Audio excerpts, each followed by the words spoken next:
Esta mañana vamos a continuar con nuestro estudio del libro de Génesis y vamos a tratar el capítulo 10 y parte del capítulo 11 de Génesis. El título de la lección es El fracaso de nuestros ancestros o de nuestros antepasados. Y el texto para memorizar, el versículo clave es Génesis 11:9, donde dice: por eso fue llamado el nombre de ella, de esa ciudad, Babel, porque allí confundió Jehová el lenguaje de toda la tierra, y desde allí los esparció sobre la faz de toda la tierra. Vamos a darle lectura entonces a este pasaje del capítulo 10 de Génesis. Dice así: estas son las generaciones de los hijos de Noé, Sem, Cam y Jafet, a quienes le nacieron hijos después del diluvio. Los hijos de Jafet: Gomer, Magog, Madal, Javán, Tubal, Mesec y Tiras. Los hijos de Gomer: Askenaz, Rifat y Togarma. Los hijos de Javán: Elisa, Tarsis, Quitim y Donanim. De estos se poblaron las costas, cada cual según su lengua, conforme a sus familias en sus naciones. Y los hijos de Cam: Cus, Mizraim, Fut y Canaán. Los hijos de Cus: Seba, Ávila, Sabta, Rama, Sabteca. Y los hijos de Rama: Seba y Dedán. Y Cus engendró a Nimrod, quien llegó a ser el primer poderoso en la tierra. Este fue vigoroso cazador delante de Jehová, por lo cual se dice: así como Nimrod, vigoroso cazador delante de Jehová. Y fue el comienzo de su reino Babel, Erec, Akkad y Calne en la tierra de Sinar. De esta tierra salió para Asiria y edificó Nínive, Rehoboth, Cala, Resén, entre Nínive y Cala, la cual es ciudad grande.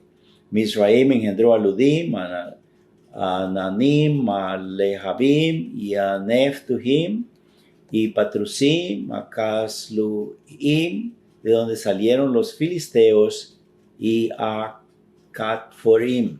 Y Canaán engendró a Sidón, su primogénito, a Het, el Jebuseo, el Amorreo, etcétera, etcétera.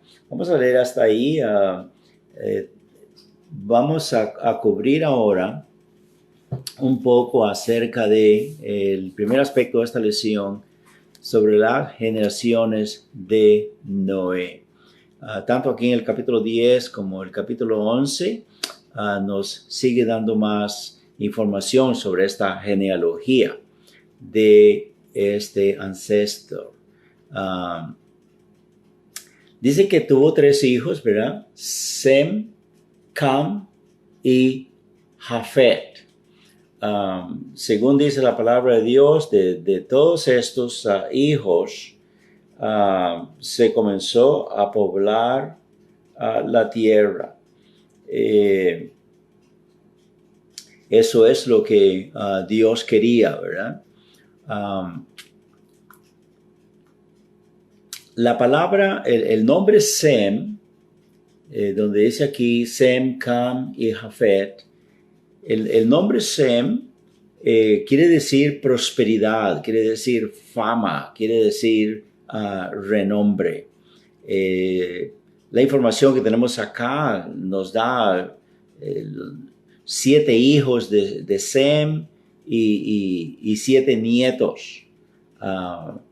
7 nietos, ¿verdad? O sea, nietos de Noé. Ustedes han oído posiblemente la palabra semitismo o antisemitismo, aún en los tiempos modernos, ¿verdad? No obstante esto ya ser 3,500 años o quizá un poco más. Antisemitismo, pues quiere decir la hostilidad en contra de los judíos, ¿verdad? El odio que a través de la historia muchos hombres han tenido hacia los judíos. Esto, por supuesto, es fustigado por Satanás. Es el pueblo de Dios, es el pueblo a quien Dios prometió, comenzando de Abraham, ¿verdad? De que de él, de su simiente, que es Isaac, vendría el Salvador. Y por supuesto que Abraham viene de esa línea, ¿verdad?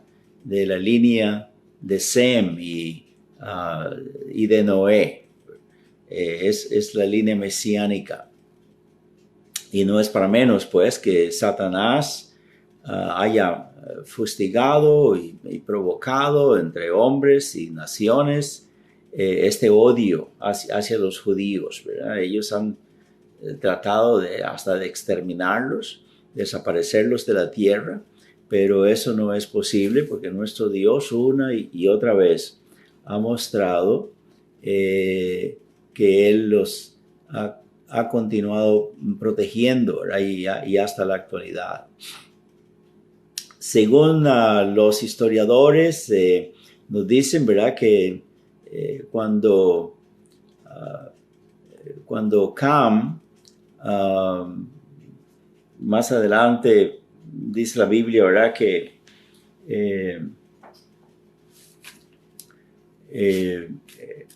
este muchacho, cuando su papá hizo un viñedo y comió de las uvas, entonces que él lo maldijo, ¿verdad? Eso está ya en el capítulo 9, cuando dice en el 9:24, despertó Noé de su embriaguez y supo lo que le había hecho su hijo más joven, que es Cam, y dijo, maldito sea Canaán, siervo de siervos será sus hermanos. Dijo más, bendito por Jehová, mi Dios sea Sem, y sea Canaán su siervo. Engrandezca Dios a Jafet, y habite en las tiendas de Sem, y sea Canaán su siervo. Aquí claramente está diciendo, ¿verdad?, que la descendencia tanto de sus dos hermanos, Sem y Jafet, serían amos, patronos, serían superiores a los descendientes de Cam, ¿verdad? Y eso ha sido así a través de la historia. Pero nosotros podemos ponernos a pensar el significado de Sem, ¿verdad? Pues que quiere decir prosperidad, fama, renombre.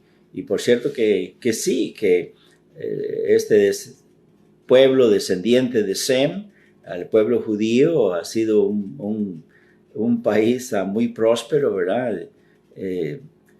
Hubo un tiempo, en el tiempo de Saúl, en el tiempo de David, que se llama la época de oro de los israelitas, de Israel. Y si no fuera por la desobediencia, por la rebeldía de este pueblo de Dios, ellos fueran inclusive más poderosos, más ricos todavía de lo que han sido, ¿verdad? Y no es que Dios haya tenido esta actitud de discriminación con este pueblo, como que Él desprecia a todos los demás y que nada más ame a los judíos, ¿verdad? Lo que Dios hizo desde el principio fue escogerlos a ellos para que fueran una bendición para toda la tierra. Abraham le dijo, en ti serán benditas todas las naciones de la tierra. La intención divina siempre ha sido usar a este pueblo judío para que ellos trajeran el conocimiento del verdadero Dios y el único Salvador, Cristo Jesús. En Hechos capítulo 17, versos 26 al 31, en esta ocasión está el apóstol Pablo predicando a los griegos, y él entonces también les dice acá, cuando él estaba contemplando su idolatría y tantas imágenes que tenían ahí, centenares o miles de ellas que se miraban en las calles con altares, La gente venía ahí a adorarles y a levantarles rezos u oraciones. Dice la Biblia que que el apóstol Pablo estaba enardecido en su espíritu, estaba enojado, molesto, frustrado, decepcionado de mirar la idolatría de la gente. Entonces él comienza diciéndoles en el verso 29 de Hechos capítulo 17, siendo pues linaje de Dios, nosotros, ¿verdad? Todos los hombres, no debemos pensar que la divinidad sea semejante a oro, o plata o piedra, escultura de arte, de imaginación de hombres. Pero Dios, habiendo pasado por alto los tiempos de esta ignorancia, ahora manda a todos los hombres en todo lugar que se arrepientan. A todos los hombres, en todo lugar. Eso quiere decir todas las razas, a todas las clases sociales, a los dos géneros, hombres y mujeres, a cada ser humano, que todos se arrepientan, por cuanto ha establecido un día en el cual juzgará al mundo entero con justicia, por aquel varón a quien designó, dando fe a todos con haberle levantado de los muertos. Cuando dice dando fe a todos, es tanto a judíos como a gentiles, en cualquier parte del planeta, de la tierra, donde se encuentren. Dios, por medio de su Espíritu Santo, da la capacidad para que cada uno deposite fe en Cristo Jesús como su Salvador personal. No hay excusa. Dice, dando fe a todos con haberle levantado de los muertos. El hecho de la resurrección del Señor Jesucristo es la evidencia más poderosa para que nadie tenga excusa, ¿verdad? Todo el mundo sabe, todo el mundo religioso sabe que la tumba está vacía, que el Señor Jesús no está aquí enterrado, pero está en el cielo. Y es cosa de que cada uno reconozca su pecaminosidad, se arrepienta de sus pecados, deposite fe en Cristo Jesús como su Salvador personal y sea salvo. Amén. Y todo esto viene como el plan divino desde el tiempo de Noé. Amén. El hecho de que Dios haya usado al pueblo judío, pudo haber sido otro pueblo también, pero pues él tiene la prerrogativa en su soberanía de elegir a quien quiere elegir, ¿verdad? Pero ya sabemos que esta hostilidad ideológica y racial contra los judíos ha sido porque pues Dios los ha bendecido de una manera fenomenal, ¿verdad? De ellos es que nos vino la Santa Biblia, todos los profetas, todos los patriarcas, a todos los que Dios los inspiró para que tengamos este registro divino de las Santas Escrituras. Han sido judíos. También de ellos nos vino nuestro Salvador, Cristo Jesús, ¿verdad? 100% judío. En Romanos capítulo 9, verso 1 al 5, vamos a mirar esa escritura. Romanos capítulo 9, versos 1 al 5 dice, verdad digo en Cristo, no miento, y mi conciencia me da testimonio del Espíritu Santo, que tengo gran tristeza y continuo dolor en mi corazón, porque deseara yo mismo ser anatema, separado de Cristo por amor a mis hermanos, los que son mis parientes según la carne, que son israelitas, de los cuales son la adopción, porque es el pueblo que Dios adoptó de entre todas las naciones que habían en la antigüedad. De ellos son la gloria. En ningún pueblo Dios ha hecho tantos milagros y se ha manifestado tan poderosamente, ¿verdad? Como en Israel. Y toda esta gloria, toda esta bendición ha sido ahí para ellos. El pacto, el convenio, que Dios hizo con ellos también, de guardarlos, de protegerlos, de usarlos para que dieran a conocer a quién es Jehová Dios, ¿verdad? Ellos han fallado miserablemente al Señor y por eso Dios les quitó ese privilegio de ser el canal de bendición para el mundo. Y en el tiempo del Señor Jesucristo, Él fundó su iglesia y ahora somos nosotros los gentiles, los que estamos encargados, ¿verdad?, de ir y predicar el evangelio a todas las naciones. Amén. Pero al final, después de, antes, inclusive durante el tiempo de la gran tribulación, el Señor comenzará a usar, como Él quería desde el principio, a los judíos para que también como evangelistas también den a conocer a Cristo Jesús. En el tiempo de la gran tribulación, 144,000 misioneros estarán por toda la tierra distribuidos, proclamando el mensaje de salvación por Cristo Jesús. Qué cosa más linda. La Biblia dice que va a haber una cosecha fenomenal de gentiles viniendo a Cristo como su Salvador personal. El trabajo que ellos no hicieron por tantos años atrás, siempre lo van a llevar a cabo al final de la historia. Amén. Así pues que todas estas cosas han sido el plan de Dios y esto comienza desde allá, desde el tiempo de Noé. Amén. Ok. En el capítulo 11, versos 1 al 4, que no hemos leído todavía, dice lo siguiente: tenía entonces toda la tierra una sola lengua y unas mismas palabras. Y aconteció que cuando salieron de oriente hallaron una llanura en la tierra de Sinar y se establecieron allí. Y se dijeron unos a otros: vamos, hagamos ladrillo, cosámoslo con fuego.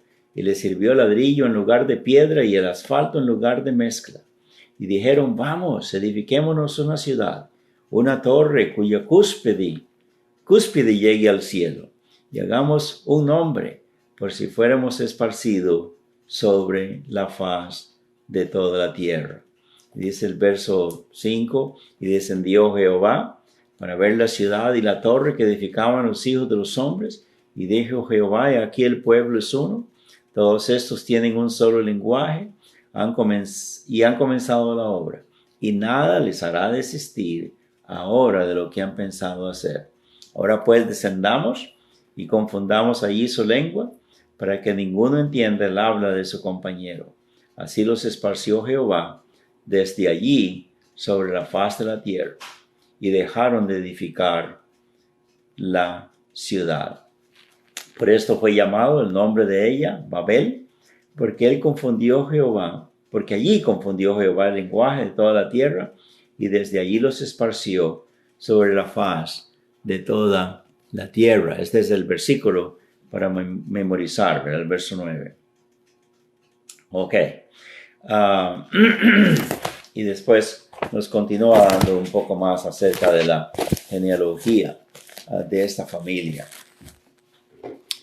Aquí, como un segundo punto de la lección, después de estudiar sobre los descendientes de Noé, aquí tenemos ahora la desobediencia del hombre en este nuevo mundo.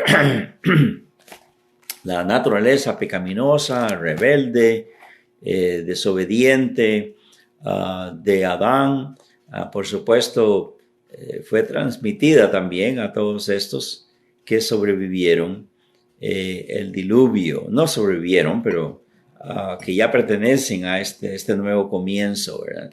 Y que vienen de los hijos de Noé.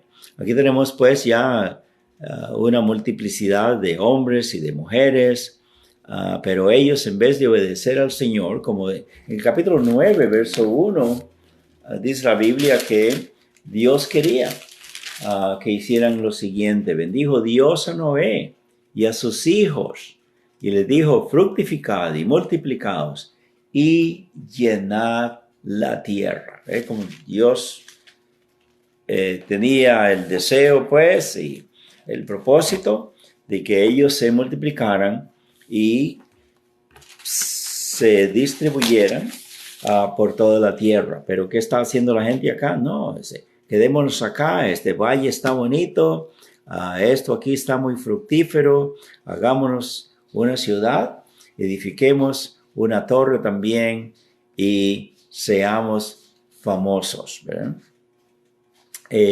Esta torre, hay varias teorías, hay varias ideas acerca de cómo sería esta torre. Hay una palabra que, bueno, yo mismo aprendí ahora con este estudio que se llama ziggurat, tanto en inglés como en español es así, ziggurat.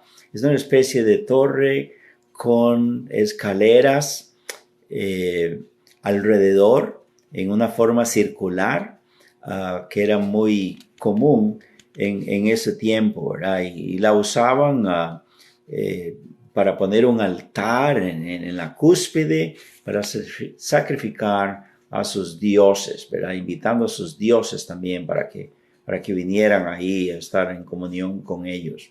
También otros piensan que esto es especie de fortaleza. Al tener la ciudad, al tener ya la edificación de tantas casas y tanta gente y con sus muros, pues que también hubiera una torre, que es como una especie de fortaleza donde había soldados o guardas y que fuera para vigilancia, ¿verdad? Y protección. Esta expresión hasta el cielo parece que no es necesariamente literal, pero es algo, lo que se llama un lenguaje figurado, ¿verdad? Es como una hipérbole, una exageración. Yo al principio creía que, bueno, de veras que la intención de ellos era llegar a las nubes, e irse más para las nubes y como el esfuerzo humano, ¿verdad? Para llegar hasta Dios, lo cual es completamente imposible. Pero esto parece que es una hipérbole que se usaba en aquel entonces. Vamos a ver algunos textos. Por ejemplo, en Deuteronomio, capítulo 1, verso 28. Qué interesante lo que dice acá. El último libro del Pentateuco, Deuteronomio, que quiere decir la segunda dación de la ley. Es una repetición de lo que Dios había estado enseñando a Moisés. Y aquí él está repitiendo la ley porque era una nueva generación.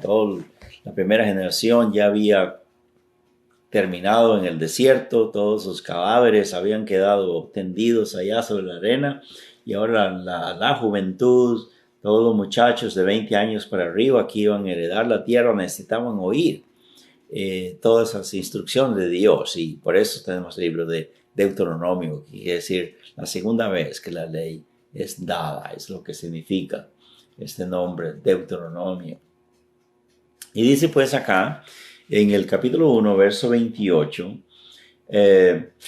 ¿a dónde subiremos? Nuestros hermanos han atemorizado nuestro corazón diciendo, este pueblo es mayor y más alto que nosotros, las ciudades grandes y amuralladas hasta el cielo. Y también vimos allí a los hijos de Anac. Este es a Moisés diciéndole a los jóvenes, miren, los padres de ustedes, cuando ya estábamos cerca de conquistar y había que pasar el río Jordán y luego ya entrar en Jericó, cuando ellos llegaron allá, porque yo los mandé como espías, vinieron con este reporte negativo de que los muros demasiado altos que llegaban hasta el cielo, y a los hombres demasiado gigantes, y nosotros nos mirábamos como langostas. Y entonces Dios se enojó debido a eso. Pero ve cómo aquí Moisés está usando este lenguaje. repetido por los espías, que los 10 espías incrédulos, los 10 espías desobedientes que influyeron negativamente al pueblo para no ir, para no conquistar la tierra de Canaán, entonces, que usaron esas palabras y dijeron sus muros, sus murallas, sus torres de vigilancia llegan hasta el cielo. Pero por supuesto que eso es una hipérbole, ¿verdad? Es un lenguaje figurado para enfatizar algo de una manera exagerada. Nosotros tenemos esas expresiones, ¿verdad? Por ejemplo, cuando decimos, eso todo el mundo lo sabe. Cuando queremos decir que muchas personas lo saben, pero en realidad no todo el mundo lo sabe. O a otros que dicen, casi me muero del susto, me asustaron tanto que casi me muero. Es una exageración, ¿verdad? Dice, el otro día fui a comprar boletos para mirar este evento y la cola para comprar los boletos era eterna. Son exageraciones, ¿verdad? O este trámite que ya lo hice 1,000,000 de veces y estoy harto de esto.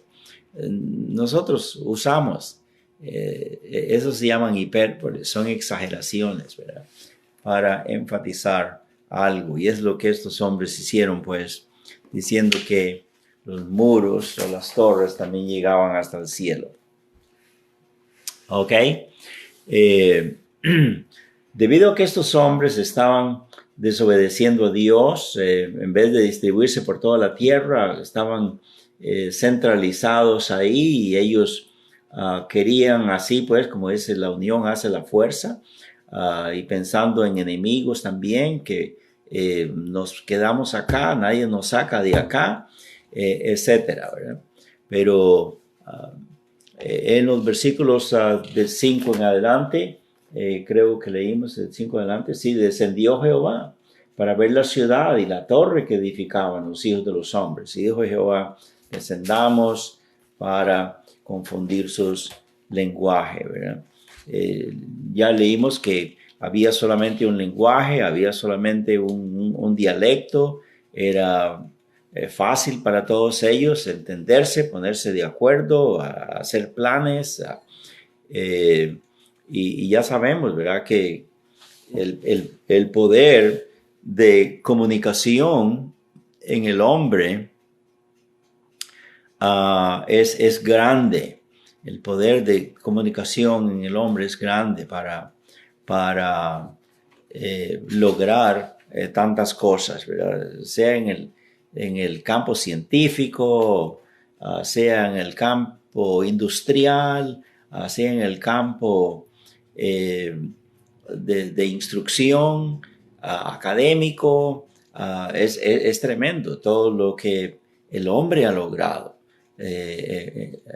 a través de la comunicación, ¿verdad? Pero cuando eso no es posible, entonces el hombre ya no tiene esa habilidad, los hombres ya no pueden trabajar juntos, ¿verdad? Pero la palabra de Dios, pues, nos dice que Dios tomó la decisión, en plural tenemos el lenguaje de Él, ¿verdad? Ellos dijeron, quedémonos acá, edifiquemos aquí este lugar, hagámonos una torre, hagámonos un nombre, etcétera, etcétera. Y Dios también, porque es nuestro Dios trino, Él dice, vamos a ver, vamos a confundir, vamos a parar este trabajo, ¿verdad? Pues el Padre, el Hijo, el Espíritu Santo interviniendo para que los hombres no sigan en su rebeldía con Dios, ¿verdad? Lo que Dios hizo entonces fue confundir su lenguaje. Lenguajes chino, alemán, portugués, español, etcétera, etcétera. Miramos pues que viene de Dios mismo, ¿verdad? Él es el que puso los lenguajes en los diferentes sectores, ¿verdad?, de la raza humana, y ellos, por supuesto, tuvieron que parar de construir y porque ya no se podían comprender entre ellos, ¿verdad? Y tuvieron que buscar entre ellos mismos quienes hablaban su mismo idioma, entenderse, hacer valijas, irse juntos a otra parte del mundo, ¿verdad? Así pues, a la fuerza nuestro Dios los distribuyó por toda la tierra. Amén. Ok.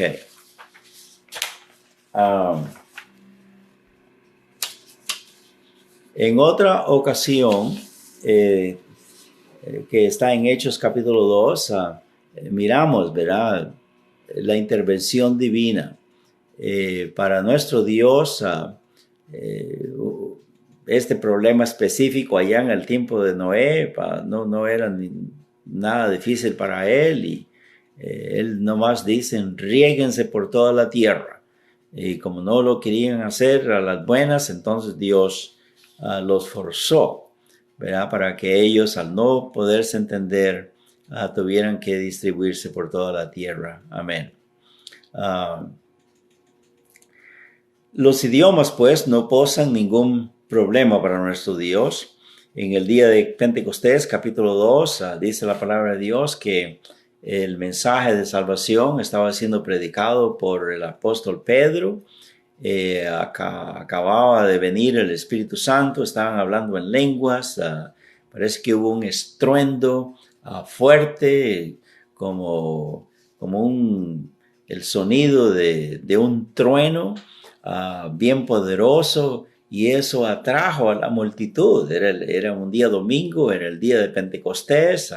Había centenares de miles de personas en Jerusalén, habían venido por lo menos, dice la Biblia, el número de diferentes 15 países, con 15 idiomas diferentes. Todos ellos eran judíos, pero cada uno hablaba su idioma de acuerdo a la región de donde había venido. Pero estos judíos, pues, que habían venido a adorar al templo, estaban reunidos ahí, eran miles de ellos, de personas. El Espíritu Santo usó a Pedro ahí para que él predicara el evangelio. Los que estaban reunidos, de los creyentes, miembros de la iglesia, eran 120, dice la palabra de Dios, tanto hombres como mujeres. El apóstol Pedro predicó en griego koiné, que es el idioma popular, el más conocido ahí para todos ellos en Jerusalén. Y dice la Biblia que él predicó en el griego koiné, y luego todos los demás recibían el mensaje, y había un hermano que estaba predicando, transmitiendo el mensaje en chino, otro en alemán, otro en francés, otro en español, en portugués, etcétera, etcétera, de acuerdo a de dónde venía, ¿verdad?, la persona. Y cada uno miraba y oía la transmisión del mensaje de Pedro, y los grupos se agolpaban para estar oyendo la interpretación del mensaje. Fue tan poderoso, esa es la palabra de Dios, que ellos se quedaban, pero estos, ¿cómo es que saben nuestros idiomas en el cual hemos nacido nosotros? Y el Espíritu Santo usó el mensaje, era un mensaje poderoso de la venida, crucifixión, resurrección, ascensión de nuestro Señor Jesucristo. Y ellos, dice la Biblia, que de esa gran multitud, 3,000 de ellos recibieron a Cristo como Salvador personal, fueron bautizados, se unieron a la iglesia y sirvieron al Señor. Amén. Este mensaje de salvación en diferentes idiomas es lo que la Biblia llama hablar en otras lenguas milagrosamente. Ellos no habían ido a la universidad, no eran gente sencilla, de poca educación académica, pero no obstante Dios los usó poderosamente para que presentaran el mensaje. Eso es lo que la Biblia menciona como lenguas, hablar en otras lenguas milagrosamente. No son las jerigonzas extrañas, sin sentido, en la actualidad que nadie entiende, ¿verdad? Ya por 100 o 125 años han estado haciendo esas cosas a la gente, pero esas son falsas lenguas, no son las verdaderas de la palabra de Dios. Eso ya no es del Espíritu Santo, como ocurrió allí en Hechos capítulo 2 y en otras instancias que nos dice la Biblia, pero más bien eso viene de otro espíritu, que no es el Espíritu de Dios. Así pues que los idiomas, ponerlos en las personas para que se vayan y no se entiendan entre ellos es una cosa, pero en este contraste en Hechos capítulo 2 es todo lo contrario. Dios trayendo a todas las personas, juntándolas para que en los idiomas que ellos conocen, la palabra de Dios fuera predicada, enseñada, y ellos vinieran a Cristo como su Salvador personal. Gloria al Señor, ¿verdad? Por nuestro Dios, que Él está en control, Él está en el trono, Él es el que está haciendo todas estas cosas. Amén. Dios me lo bendiga, mis hermanos, y nos vemos en la próxima lección del capítulo 12 de Génesis. Amén.